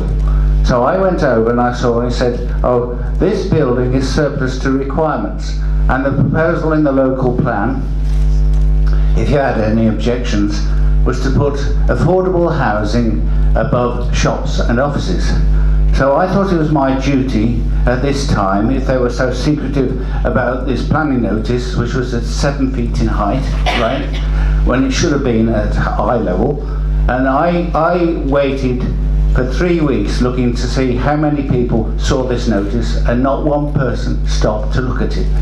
So how the hell can you make a representation if you don't see the notice? So I thought it was my duty to go down to all the independent shopkeepers down the high street on both sides and ask their opinion. And each one of them said, we don't want another supermarket or hypermarket on the high street. it will destroy the high street and it will be dangerous to disabled people, and it will be an inconvenience for other people going to Marks and Spencer's. And in my discussions they said, oh well, we objected to the Sainsbury's further along the road, but they took no notice and it got planning permission, right? So I then went round to residential people and told them, if this becomes residential housing above shops and offices, what's going to happen with the car parking spaces, right? They'll all park in the streets around here and you will not be able to park your own car. And they were most upset about that. So I thought, get some developers interested. So I got the Singapore people who are developing the Riverside development, and they said, we're not interested in developing that site because to have 40 affordable houses, it doesn't make money. What's your question? Pardon? Can you come to the question that you're going to ask the panel? I want to know if that building is going to stay as a land bank for the next 10 years, are we happy to let it be that, or are we going to purchase that by compulsory purchase? Or my next best thing, and be an example to the whole of London and to the whole of the nation, is acquire the land and redevelop the building as it is for homeless people. And in the centre of the building, because it's a wonderful site, you could have an internal gym or workspace where these people could actually work. Okay, can I stop you there and you could perhaps answer the first part of that question? Are we going to compulsory purchase it? We don't have plans to do that at the moment. Because you haven't got the money, have you? Well, arguably you could say we have got the money, but then we wouldn't be able to spend it on something else. Market value on a property like that is equivalent to several percentage increase in people's council tax.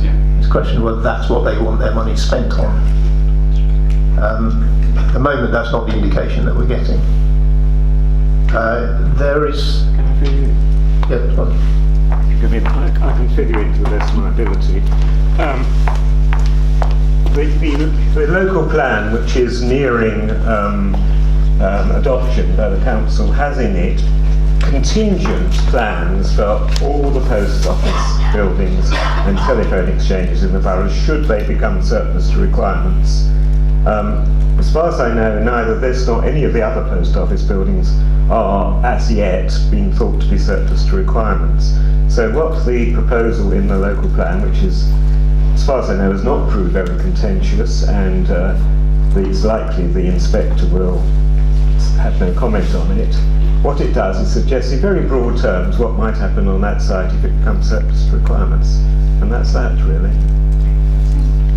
Thank you, Mark. Have you got anything to add to that? No, well, I mean, I was actually just going to say exactly why I was just looking up the site allocation on the local plan on my iPad. That's exactly what I was going to say, and it is the same for all of them, all of the sites. These Singapore developers are doing the Riverside development. Can you hear me? Need the mic. I need the microphone.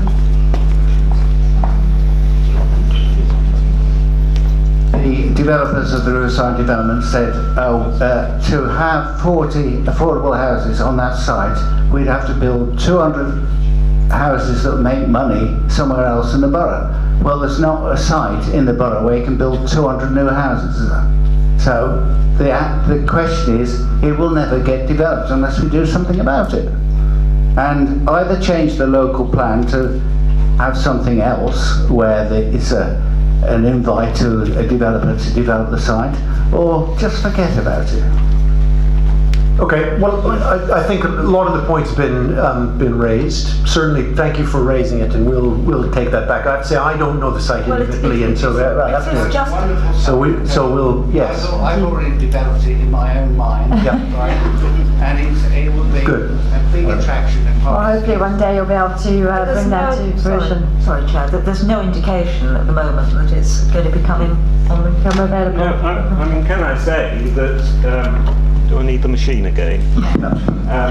That to High Street, the former Informer office on the bridge, is going to be developed for affordable housing, and that is a small building with just a small number of units, and Richmond Housing Partnership are the developer there, and maybe, should the telephone exchange become available, Richmond Housing Partnership will be interested in that, or some other housing. Yep, which is what I said to you earlier on. Okay, thank you. Thanks very much. Can we have a mic to the second row, please? Thank you. Thank you, James Heath. And my concern with all this development being planned is about the danger presented by heavy goods vehicles in the district. I applaud what you've done with the safety shields that have been announced this week, but there is a standard that has been developed by Transport for London, the Construction, Logistics and Community Safety Standard, which is being adopted by several other London councils. I'd like to understand why Richmond has not adopted clocks at this point. Can I answer that very, very briefly, which is that our current standards are actually higher than clocks already. Do you want to? Peter and I were both there earlier this week at the demonstration, and I know our discussions between our assistant director for roads. He's had that exact conversation and the exact challenge with TfL to say your standards aren't high enough. Why aren't you going for the safety shield technology? So that is the view. That's fantastic to hear, in which case you should have no problem adopting clocks and whatever else you're doing. Well, I mean, we could, but I mean, we've been adopting something which is already below where we are now. It'll be lowering standards. But by adopting a standard and doing more than that, there's nothing stopping you doing more. There's nothing to stop us. But I think there's nothing to be gained by adopting it either. Personally, as a resident, I'd like assurance that you are at least at that standard. At the moment, I'm not sure I've got that. Perhaps there's something that needs to be spoken, I would like to say, I would like to just say that I put this to council officers, what was their view on clocks. You see, we're already a member of FORS. There are a number of organisations that address the same aspects of heavy goods vehicles and the use of heavy goods vehicles around London roads. We're already a member of FORS. The advice I was given was that clocks is okay.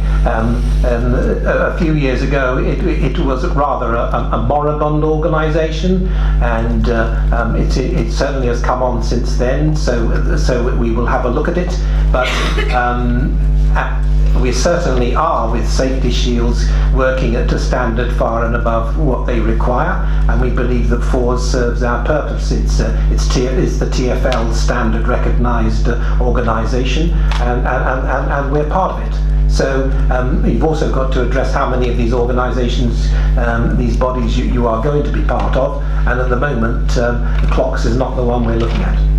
Thank you. Thanks, And then just to give you a little bit more detail, because I knew this from the other day, we've got between 15 and 20, about 3.5 ton vehicles, and it's being rolled out to all of them. So all of our in-house vehicles will have this new standard, and then we'll be looking to push it on ultimately on contractors we work with. But it's our in-house ones. It is being rolled out to all of them. Thank you very much.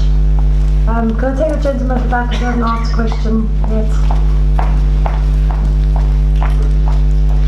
Sorry, no, behind you, the grey jumper. We're gonna come back to you, Brian. You're going to come back to him soon. You think my question was going to be, what was Brian's question on Crossroads? We can't answer that.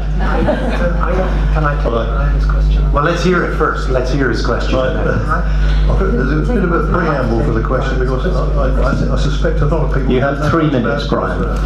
Crossrail are going to run a service to Shepperton in probably about 5+ years. It will go through Teddington, or half the trains will go to Teddington.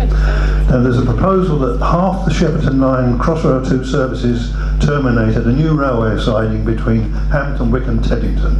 That's actually by Harradine Gardens and Fairfax Road, so it's almost in Teddington Station. This will provide Hampton Wick station with up to 12 services per hour to central London. That's 4 Loop Line and 8 Crossrail 2 services. But only 6 to 8 per hour for Teddington and 4 per hour for Strawberry Hill, including the 2 per hour each way Loop Line service. The Teddington Society has asked Crossrail to instead terminate the route at Strawberry Hill Station by the means of a simple track crossover similar to that at Kingston, to allow the train to stop by the Kingston bound platform, that's it, cross over to that side and return to London via Kingston. Now this would provide Strawberry Hill with an 8 per hour service to central London and Teddington with an up to 12 per hour service to central London. Now this proposal is actually much cheaper and more environmentally friendly than the sidings proposal, and the turnaround times will be almost similar. So will the council therefore please support the Teddington Society's proposal that the sidings turnaround plan should be replaced with one using Strawberry Hill Station as a terminus to provide a substantially improved services for both Teddington and Strawberry Hill? Thank you. I know Councillor Buck was anxious to answer your question. Thank you, Brian. Thank you for your question. Not at all. Yes, I do. Yes, this is Crossrail Rail 2, and it's a very important development for our borough, and right the way through to Hampton and to Shepperton as well. So our view is that we would like Crossrail 2, the services thereon, to address as much of the route through to Hampton as possible. Now you come up with turn around at Strawberry Hill. We are not happy with turning it around at Hampton Wick because of course it excludes Teddington, and we would like to see more of the services go further up the line. As for Strawberry Hill, I'm told, and in fact Martin Ellengorn has just told me that Vince Cable wrote to the project director recently and got the answer that they were not prepared to consider turning around at Strawberry Hill. Now, I don't know how definite that is. Obviously, it's the decision of the moment, because Crossrail 2, its alignment isn't completely settled. Although once it joins up with the structure that we already got in place from the point of view of our borough, it must be fairly settled, I would think. A lot of the decisions are early considerations. We've got a long way to go. The project isn't fully funded yet. I understand that TfL and Network Rail are working behind the scenes with government to push the project along. We're all told we're going to get it.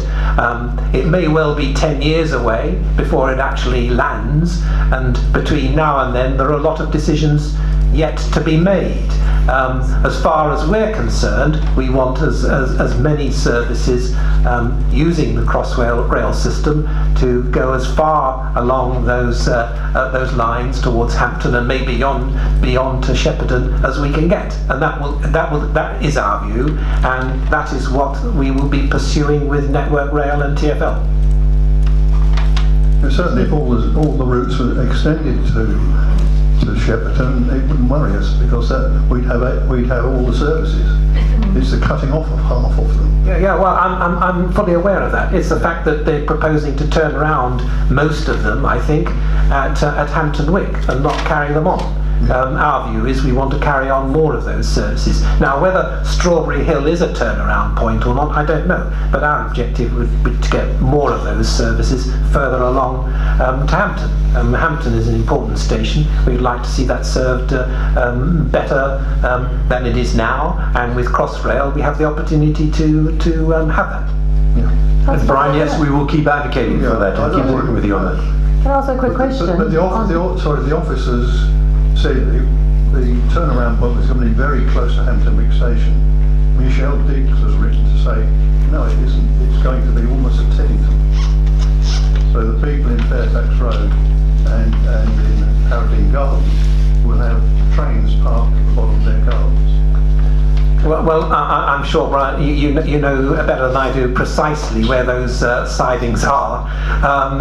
As I say, our view is we want as much out of Crossrail as we can get, and turning most of the services around at Hampton Wick is not in our interests. We want more out of it.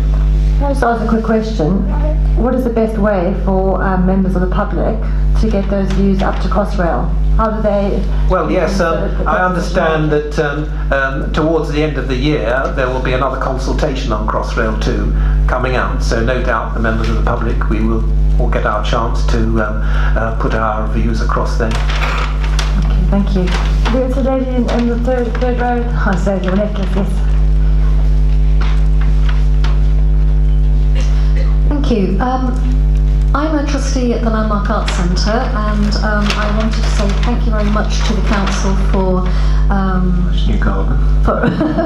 for our new project under the Village Planning Fund, and we intend to apply for the second round as well.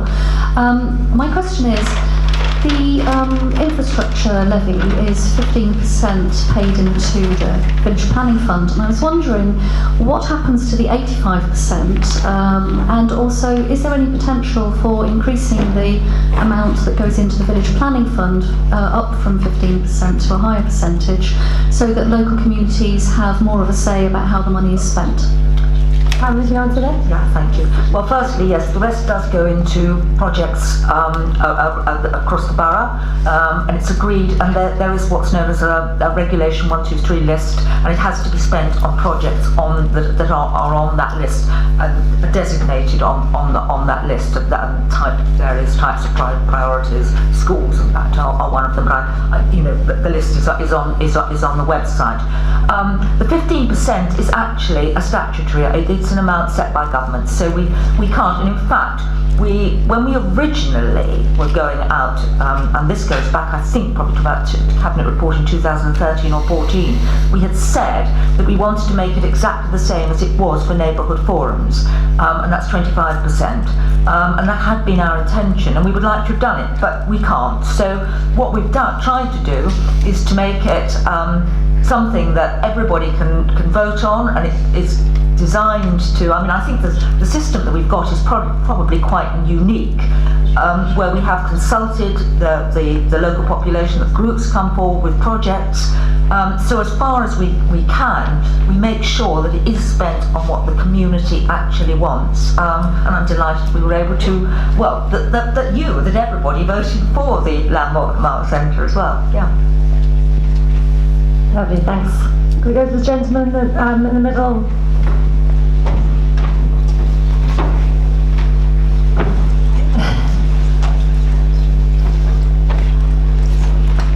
Have you switched on, or is it? Yes, on. Just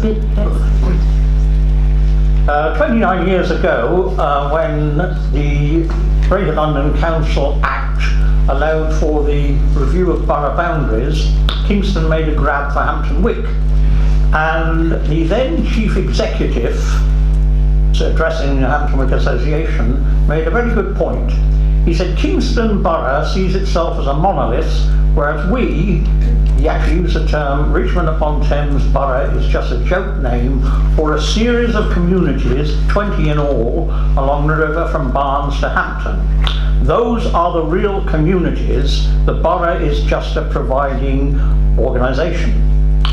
Now, this whole idea of consulting people about making them communities is based on a false premise. Communities either create themselves or they're not communities. You can't top down.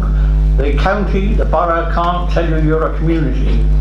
Teddington became a community 1500 years ago when Tedder threw his phone poles down on the banks of the Thames. Hampton Wick became a community half a millennium later when people streamed across a new bridge and decided to become refugees from Kingston. It's got to come from the grassroots up. Don't imagine that however good your intentions are, the borough can tell us whether we are or are not a community. Right. Can I just get I just want to say I agree with almost everything you said, except for the joke name. It's anyway. It's you've got to choose one name. But I'm aware that I was going to say at the same time as making a bid for Hampton Wick, they also tried to take Richmond Park from us. We wouldn't have that either. But you are absolutely right. And if anything, the all-in-one and village planning is really identifying what exists, not creating new communities. And you are absolutely right that it is those village ties with Hampton Wick, Teddington, Whitton, all the way up to where I live in Barnes. Those are the strongest ties that people have and identify where they live, and you have the borough over top of that. And what we are trying to do is to, rather than operate on just a borough-wide level and keep talking about Richmond upon Thames, operate on that community and village level, so we can be identifying what is different and how we need to differently serve Hampton Wick versus Teddington versus all of the others, and identifying those unique needs. So I would agree exactly with what you say. They do exist, and we are as I say, trying as best we can to identify them and work and help to strengthen them. But it is those ties in those local communities which is what our borough is. I should say that the petition against the takeover of Hampton Wick by Kingston was so large that I nearly ruptured myself carrying it to Toby Jessel's office. Thank you so much. Sorry, I think it is a question of the council can be a facilitator when the community or the people in communities have ideas. The council can actually help to facilitate, but it's the community and it's the people actually. It's all about the people. Yes, thank you. Can we go to the gentleman at the back? I think. Yeah, you've got it. Yes, you. Thank you. Just trying to look ahead, and I was thinking about, talking about Teddington High Street and retail and all the rest of it, that the Teddington Lock development will have an impact on the usage in Teddington High Street. But looking a little bit further ahead, and before all 5 of the 6 members of the panel were unable to comment, I wondered about the plans for St Mary's University and the impact that would have with a 50% increase in student numbers on parking, on retail, on life in our community, and if members of the panel would be able to comment upon that before they feel constrained in doing so. Thank you. Do you want to, Pamela, or do you? Well, if you want to start, I can even do that. But can I just say, so St Mary's is it's certainly a very, very big issue, and we've talked to St Mary's about it. I think they're in a different place where they've gone back now and they are reassessing what their need actually is. And they're an important part of our community. They're an important employer, and I believe, overall, whatever the debate about the size, that people recognise them as an important point. They've got to, if they are making the case for expansion, and they've been a very good partner to us. They've just taken over and helped introduce a new community centre within the middle of Twickenham. So they want to contribute, and we've got a very good relationship with them. But if they are going to make the case for expansion, they very clearly have to make that case to residents as well about why it's needed, and how they, if they were going to put forward an application, justifying that. I don't think they're there at that point, and they've come back and now they are reassessing their future. So you're right. It will have a big issue and create a number of issues which would need to be addressed. But they're no longer at that point where it's just coming forward. I'm sorry. You are talking about a plan, which means looking ahead, rather than the detailed decisions about a street corners, etc. Yeah. You're talking about an expansion of the university of several thousand students. Yep. Over the next medium term, over the next 5 years. And I want the views of the panel in terms of a plan about how you're going to respond to that. But what I'm trying to say is there's no plan that has been put forward for us to respond. Now, if you want me to give a view on would I personally, from what I know now, be absolutely opposed to St Mary's coming forward with any expansion plan? No, I wouldn't say that.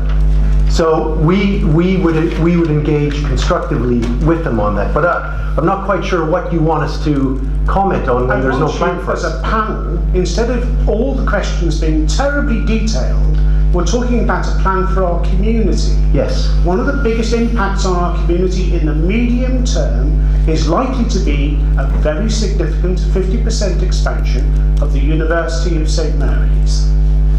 There's no planning permission, I'm not talking about that. I just wanted the views of the panel on that likely I don't think it's been fully thought through yet.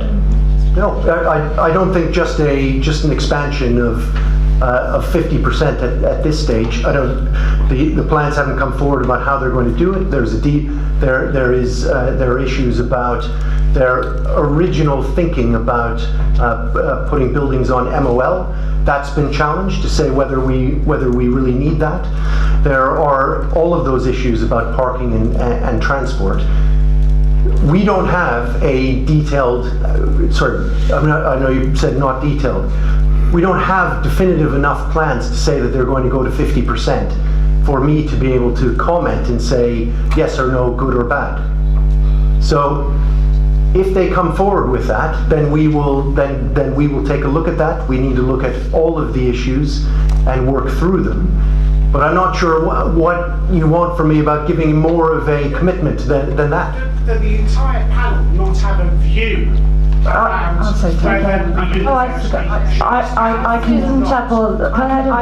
can say something because I won't be able to sit on planning for this because my daughter goes to St Mary's University. So I do have a view, and I think I agree with the leader that we need, if we're going to have something like this, it needs to be in a form that residents can engage with. And I think one of the biggest challenges, as someone who has a daughter who goes there, is that we need to engage not just with the university but also with the students and find a way to make the students now and in the future part of our communities. And that's a responsibility both for us in communities. I represent Twickenham, so I'm at the other end of it, if you like, and I live very close to the university myself. And also it's a responsibility for those students to become part of our community. So I think there are opportunities for us to work directly with the students so that they understand what it is that we expect of people who live in our community, and they can be much more part of our community. There will be challenges if more of the students stay on site, because then many of them may not come off as much as they do when they live in the community. So I think it is something that needs a lot of thought, not just for the people of Teddington, people of Strawberry Hill and Twickenham where I represent, and it is something that we need to work together on over a period of time as we develop the plans with the university. And I can say that because I can't sit on plans. And let me just say, I understand, but you're asking for a view. Now a view has to be formed on a few different elements. One, they've got to prove that there's going to be the demand. Two, they've got to prove, which is a big part of their case, that if they do expand, they can offer more, and then that it benefits their students and the education that they can provide, and that it benefits local students and students in a wider area. And three, it's got to be based on the impact on the local area, and if they need to expand, is this the right area to expand? Now that is how, on those three elements at least, I would come up with a view. Now, I don't have right in front of me the detail of their proposals justifying. Now they can come forward with it to show that the demand is going to be there, that proving that they're going to be able to offer more as a result, and the impact on the local area. So once I've got that, then I can give you an informed view. But at the moment, I need at least that kind of detail in order to give you the view of whether it's the right thing or not. Thank you. Why can't you imagine it happening? All those things. I can imagine it, but just say there's 1,500 new students. They've all got a car and they live in the community.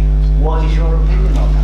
well, look, I'm not just going to make up a view based on that. I'm going to join this. I just actually wanted to add that, you know, this would also have to comply with the planning and the new development plan, the new management, the local plan will be in place certainly spring summer. That's currently with the inspector, and so all of those considerations, certainly parking would be part of any kind of planning application that comes forward. But until we actually see that, and that, you know, all the things that Paul Paul has just said, you know, we can't really form an opinion, and it's not, you know, it wouldn't be right to, but it will have to comply certainly with the local plan, and you know, very strict regulations on, very strict policies on metropolitan open land. So the existing plan takes no account of this sort of development? Yes, the existing local plan does take, the existing local plan does, and so does the new local plan as well. Councillor, one last comment on this from the gentleman, from Jonathan. Thank you.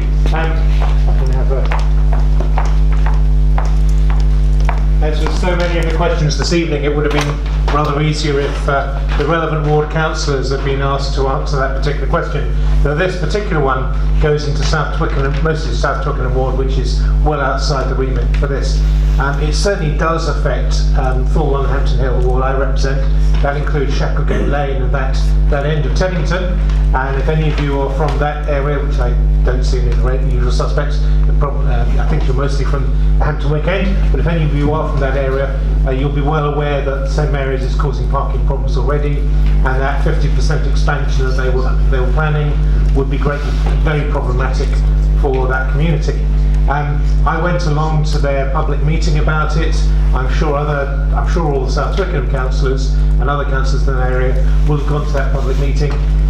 Their set of plans relied on building on metropolitan open land, which I think Councillor Fleming alluded to.